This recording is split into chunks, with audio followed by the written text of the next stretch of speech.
Hey guys, welcome to Tutorial Guru. Today we'll be learning how to redeem Amazon gift card, and now let's dive right in. Now to redeem your Amazon gift card, first open up your browser on your computer as I've already opened it. And after opening your browser guys, click on the search bar at the top of the screen and type in the address amazon.com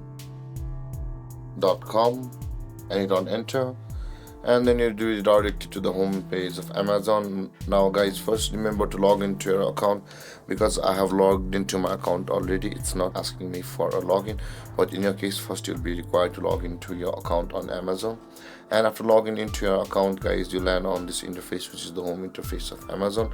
And over here guys, where my mouse is hovering, you can see the gift cards option available for us over here.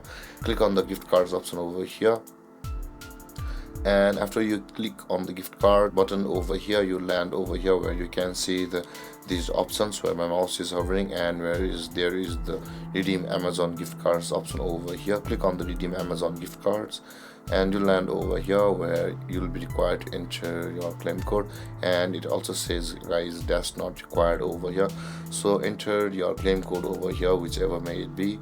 And after that, click on the apply to your balance button over here, and then your gift card will be redeemed on Amazon and it will be available on your account. And you can see guys, here it says the example of claim code. And that being said guys, this is how to redeem gift card in Amazon. And if you have any confusions or questions regarding the topic, feel free to comment in the comment section below, and don't forget to like, subscribe and hit that bell icon for more videos. Thank you for watching guys. Peace.